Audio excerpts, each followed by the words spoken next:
Hello everyone, आज हम लोग पढ़ने वाले हैं डार्क रिएक्शन ऑफ फोटोसिंथेसिस के बारे में। फोटोसिंथेसिस के प्रोसेस में हमने लाइट रिएक्शन को पढ़ लिया है। लाइट रिएक्शन में cyclic reaction, non cyclic reaction, जिसको जेड स्कीम भी कहा जाता है, इसको हमने अच्छी तरीके से पढ़ा है। यदि आप ये वीडियो नहीं देखे हैं तो चैनल पर जाकर देख सकते हैं। प्लांट फिजियोलॉजी के नाम से प्लेलिस्ट बना हुआ है और मैं डिस्क्रिप्शन में भी लिंक दे दूंगा, आप वहां से भी देख सकते हैं। आज हम लोग पढ़ने वाले हैं डार्क रिएक्शन के बारे में। डार्क रिएक्शन में C3 साइकिल, C4 साइकिल, कैम्प साइकिल, इन सारे साइकिलों के बारे में पढ़ना होता है, पर आज हम लोग पढ़ने वाले हैं C3 साइकिल के बारे में। फिर आने वाले वीडियो में हम लोग C4 और कैम्प साइकिल और C2 साइकिल को भी पढ़ेंगे। तो आज पढ़ते हैं C3 साइकिल के बारे में। तो चलिए देखते हैं कि C3 साइकिल क्या होता है। C3 साइकिल या केल्विन साइकिल, C3 साइकिल क्यों कहते हैं हम C3 साइकिल को? क्योंकि जो इस साइकिल में प्राइमरी स्टेबल प्रोडक्ट बनता है, प्राथमिक स्थायी उत्पाद बनता है, वह 3 कार्बन कंपाउंड वाला होता है, इसलिए इसको C3 साइकिल कहा जाता है। और इस साइकिल को खोजने का श्रेय सबसे पहले मेल्विन केल्विन और उनके सहयोगियों को जाता है, जिन्होंने 1961 में खोजा था इसे, इसलिए इसे केल्विन साइकिल भी कहा जाता है। तो चलिए देखते हैं केल्विन साइकिल कब चलता है। हम लोग जानते हैं कि जो केल्विन साइकिल है या C3 साइकिल है, यह क्लोरोप्लास्ट के अंदर चलता है। तो क्लोरोप्लास्ट के अंदर एक इंपॉर्टेंट एंजाइम होता है रूबिस्को एंजाइम। ये रूबिस्को एंजाइम CO2 को पकड़ता है और RuBP के साथ जोड़ देता है, तो एक कंपाउंड बनता है 3-फॉस्फोग्लिसरिक एसिड, और यह जो होता है 3 कार्बन कंपाउंड वाला मॉलिक्यूल होता है और चलने लगता है C3 साइकिल। परंतु कभी कभी ऐसा हो जाता है कि ये रूबिस्को O2 को पकड़ के RuBP के साथ बाइंड कर देता है, तो इस कंडीशन में फॉस्फोग्लाइकोलिक एसिड का फॉर्मेशन होता है, जो 2 कार्बन कंपाउंड वाला मॉलिक्यूल है, और चलने लगता है C2 साइकिल। पर C2 साइकिल जो है यह एक हार्मफुल प्रोसेस है और C3 साइकिल एक यूजफुल प्रोसेस है। तो प्लांट C2 साइकिल से बचना चाहता है, C3 साइकिल चलाना चाहता है, परंतु रूबिस्को की एफिनिटी दोनों के लिए बराबर होती है। मान लो C2 का कंसंट्रेशन ज्यादा है लीफ के अंदर, तो C2 को पकड़ करके RuBP के साथ जोड़ देता है। O2 का कंसंट्रेशन ज्यादा है तो O2 को पकड़ के RuBP के साथ जोड़ देता है रूबिस्को एंजाइम। तो इस समस्या से बचने के लिए प्लांट में क्या क्या मॉडिफिकेशन होते हैं ये भी हम पढ़ेंगे, पर आज के वीडियो में इसके बारे में हम डिस्कस नहीं करेंगे। इसके बारे में हम C4 साइकिल वाले वीडियो में डिस्कस करेंगे, जो अगला वीडियो आने वाला है। आज हम लोग पढ़ने वाले हैं, यदि ये रूबिस्को एंजाइम CO2 को पकड़े और RuBP के साथ जोड़ दे तो C3 साइकिल चलने लगता है, और यही C3 साइकिल का क्या क्या मैकेनिज्म होता है, कैसे चलता है, इसके बारे में अभी हम लोग पढ़ेंगे। तो चलिए देखते हैं कि C3 साइकिल का क्या मैकेनिज्म होता है। तो C3 साइकिल हम लोग जानते हैं क्लोरोप्लास्ट के अंदर चलता है। तो क्लोरोप्लास्ट के अंदर एक इंपॉर्टेंट एंजाइम होता है रूबिस्को, और ये रूबिस्को एंजाइम ही शुरू कराता है C3 साइकिल को। तो C3 साइकिल कैसे शुरू होता है, देखो यहाँ पे है राइबोलोज 1,5 डाइफॉस्फेट, जिसको RuBP भी कहा जा सकता है। तो राइबोलोज 1,5 डाइफॉस्फेट में रूबिस्को एंजाइम CO2 को जोड़ देता है। यहाँ पे मैंने रूबिस्को एंजाइम को मेंशन करना भूल गया, तो यहाँ पर आप रूबिस्को एंजाइम लिख लीजिएगा। तो यहाँ पे प्रेजेंट होता है रूबिस्को एंजाइम, जो इस राइबोलोज 1,5 डाइफॉस्फेट में CO2 को ऐड कर देता है। और ये जो राइबोलोज 1,5 डाइफॉस्फेट का एक मॉलिक्यूल होता है, वह 5 कार्बन कंपाउंड वाला होता है। जैसे देखिए 1, 2, 3, 4, 5, इस प्रकार से 5 कार्बन कंपाउंड वाला मॉलिक्यूल होता है राइबोलोज 1,5 डाइफॉस्फेट। और इसको 1,5 डाइफॉस्फेट क्यों बोला जाता है? क्योंकि इसके पहले पोजीशन पे एक फॉस्फेट और 5वें पोजीशन पे एक फॉस्फेट जुड़ा हुआ होता है। अब रूबिस्को एंजाइम क्या करता है, इसी राइबोलोज 1,5 डाइफॉस्फेट में एक CO2 को ऐड कर देता है। CO2 ऐड करने का सीधा सा मतलब क्या है कि एक कार्बन को ऐड कर देता है। तो रूबिस्को एंजाइम इसमें 6वां कार्बन जोड़ देता है ऐसे। तो जैसे ही यहाँ पे 6वां कार्बन जोड़ेगा रूबिस्को एंजाइम, यहाँ पे एक एंजाइम और है कार्बोक्सिल डिसम्यूटेज एंजाइम। यह एंजाइम इनमें म्यूटेशन कर देगा। म्यूटेशन कहने का मतलब ये जो 5वां पोजीशन में फॉस्फेट है उसको 6वें पोजीशन पे भेज देगा। जो 5वां पोजीशन के कार्बन पर फॉस्फेट है उसको 6वें पोजीशन के कार्बन पर भेज देता है, ऐसे म्यूटेशन कर देता है इनमें। जैसे ही कार्बोक्सिल डिसम्यूटेज एंजाइम 6वें पोजीशन में फॉस्फेट को भेज देता है, और इनको बीच से तोड़ देता है। जैसे देखो 1 2 3 4 5 6, छठवें पोजीशन में फॉस्फेट को भेज दिया, पहला वाला तो पहले में ही रहेगा। अब इनको बीच से 2 बराबर भागों में तोड़ दिया जाता है, मतलब ऐसे। तो 3 कार्बन कंपाउंड वाला एक मॉलिक्यूल बन जाता है और 3 कार्बन कंपाउंड वाला दूसरा मॉलिक्यूल बन जाता है। इन 3 कार्बन कंपाउंड वाले मॉलिक्यूल को ही फॉस्फोग्लिसरिक एसिड कहा जाता है।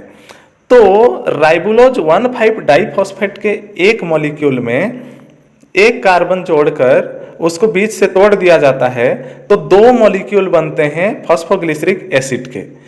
हम देखते हैं कि ये जो C3 साइकिल है इसमें अगर एक एक कार्बन डाइऑक्साइड ऐड किया जाए तो हमें ये साइकिल 6 बार रन कराना पड़ेगा ग्लूकोज का एक मॉलिक्यूल बनाने के लिए। तो स्टडी के सुविधा के लिए हम लोग एक साथ 6 कार्बन डाइऑक्साइड ऐड करेंगे, अतः हमें राइबोलोज 1,5 डाइफॉस्फेट के भी 6 मॉलिक्यूल लेना पड़ेगा। तो चलिए 6 मॉलिक्यूल ले लेते हैं राइबोलोज 1,5 डाइफॉस्फेट के। तो राइबोलोज 1,5 डाइफॉस्फेट के 6 मॉलिक्यूल लेते हैं जो 5 कार्बन कंपाउंड वाले होते हैं। इनमें 6 कार्बन डाइऑक्साइड को रूबिस को जोड़ देता है, फिर रूबिस को जोड़ने के बाद कार्बोक्सी डिसम्यूटेज 5वां पोजीशन के कार्बन को 6वें पोजीशन में भेजता है, जैसे मैंने अभी थोड़ी देर पहले बताया। उसके बाद में बीच से तोड़ देता है। तो 6 मॉलिक्यूल राइबोलोज 1,5 डाइफॉस्फेट के हैं तो 12 मॉलिक्यूल बन जाते हैं फॉस्फोग्लिसरिक एसिड के। और यहाँ पे है 3 फॉस्फोग्लिसरिक एसिड। तो 3 फॉस्फोग्लिसरिक एसिड क्यों बोलते हैं? क्योंकि जो 3 कार्बन कंपाउंड वाला फॉस्फोग्लिसरिक एसिड होता है इनके तीसरे पोजीशन पर फॉस्फेट ग्रुप जुड़ा हुआ होता है, इसलिए 3 फॉस्फोग्लिसरिक एसिड कहा जाता है। अब देखो 3 फॉस्फोग्लिसरिक एसिड के 12 मॉलिक्यूल का निर्माण हो चुका है जो 3 कार्बन कंपाउंड वाले होते हैं। अब इनमें फिर से फॉस्फेट ग्रुप जोड़ा जाता है। 3 फॉस्फोग्लिसरिक एसिड के तीसरे पोजीशन में हमने देखा कि एक फॉस्फेट ग्रुप जुड़ा हुआ है। अब इसके पहले पोजीशन में भी फॉस्फेट ग्रुप जोड़ा जाता है। पहले पोजीशन में फॉस्फेट ग्रुप जोड़ने के लिए यहाँ पे एक एंजाइम काम करता है, फॉस्फोग्लिसरोकाइनेज एंजाइम। तो यहाँ पे फॉस्फोग्लिसरोकाइनेज एंजाइम इस 3 फॉस्फोग्लिसरिक एसिड के पहले पोजीशन पर भी फॉस्फेट ग्रुप जोड़ देता है। पहले कार्बन पर भी फॉस्फेट ग्रुप जोड़ देने से क्या बन जाएगा? 1,3 डाइफॉस्फोग्लिसरिक एसिड बन जाएगा। तो ये जो फॉस्फेट जोड़ा जाता है तो फॉस्फेट के लिए 12 एटीपी लिया जाता है और 12 एटीपी में से एक एक एटीपी जोड़ दिया जाता है तो बन जाता है 1,3 डाइफॉस्फोग्लिसरिक एसिड और 12 एटीपी यहाँ पे रिलीज हो जाते हैं। अब बन चुका है 1,3 डाइफॉस्फोग्लिसरिक एसिड। अब इस 1,3 डाइफॉस्फोग्लिसरिक एसिड में रिडक्शन होता है। रिडक्शन आप लोग जानते ही हैं, मैंने बताया है लाइट रिएक्शन में भी कि रिडक्शन का मतलब होता है इलेक्ट्रॉन गेन करना या एनर्जी इनपुट होना, है ना। तो यहाँ पे क्या होता है, एनर्जी के रूप में 12 NADPH2 इस्तेमाल किया जाता है और 12 NADP यहाँ पे निकल जाएंगे।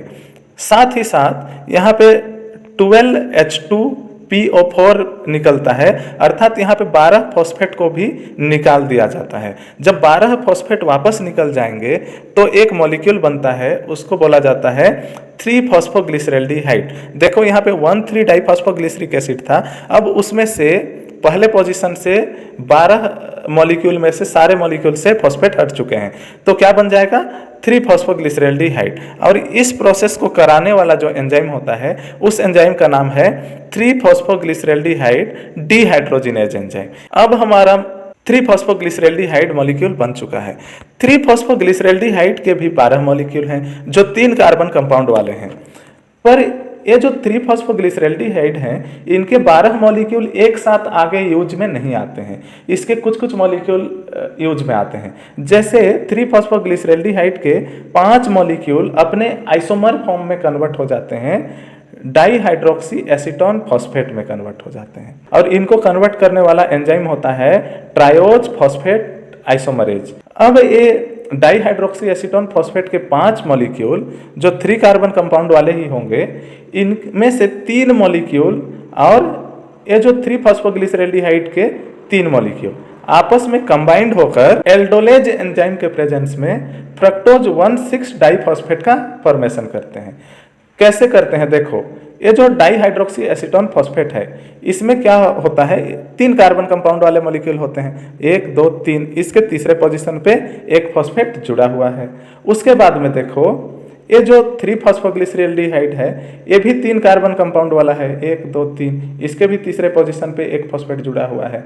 अब ये तीनों कार्बन और ये तीनों कार्बन आपस में मिल जाते हैं। जब तीनों कार्बन आपस में मिल जाएंगे कैसे बनेगा मॉलिक्यूल, देखो 1 2 3 4 5 6 कार्बन वाला मॉलिक्यूल बनेगा और फॉस्फेट जो होगा वह एक फॉस्फेट पहले पोजीशन में लग जाएगा और दूसरा फॉस्फेट छठवें पोजीशन में लग जाएगा। इस प्रकार से 6 कार्बन कंपाउंड वाला फ्रक्टोज 1,6 डाइफॉस्फेट के 3 मॉलिक्यूल बन जाते हैं। फ्रक्टोज 1,6 डाइफॉस्फेट के 3 मॉलिक्यूल बनने के बाद यह कन्वर्ट हो जाता है फ्रक्टोज 6 फॉस्फेट में।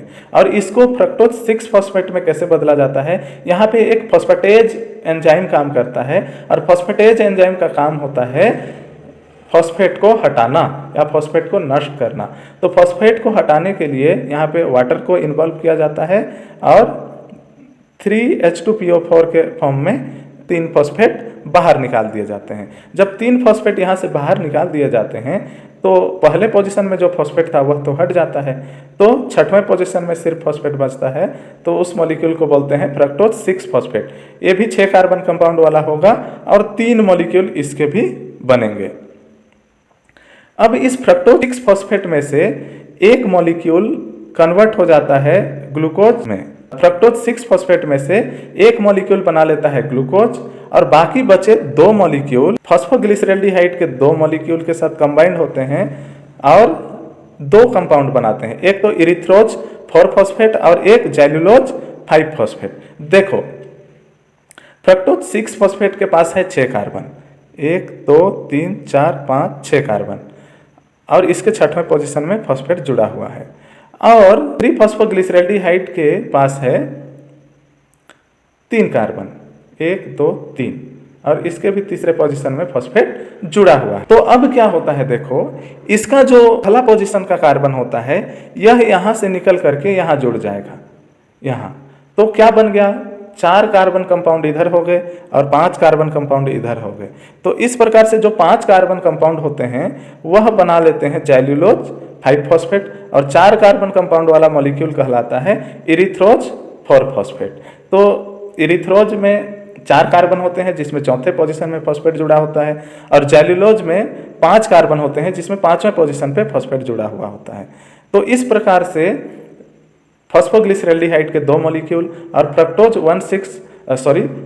6 फॉस्फेट के 2 मॉलिक्यूल आपस में मिलकर 2 मॉलिक्यूल बनाते हैं एरिथ्रोज 4 फॉस्फेट के और 2 मॉलिक्यूल बना लेते हैं जैल्यूलोज 5 फॉस्फेट के, जो मैं यहाँ नीचे मेंशन किया हूँ 2 मॉलिक्यूल 2M 5 कार्बन कंपाउंड। और यहाँ मैंने मॉलिक्यूल मेंशन करना भूल गया हूँ, तो यहाँ आप मेंशन कर लीजिएगा 2 मॉलिक्यूल बनते हैं एरिथ्रोज 4 फॉस्फेट के।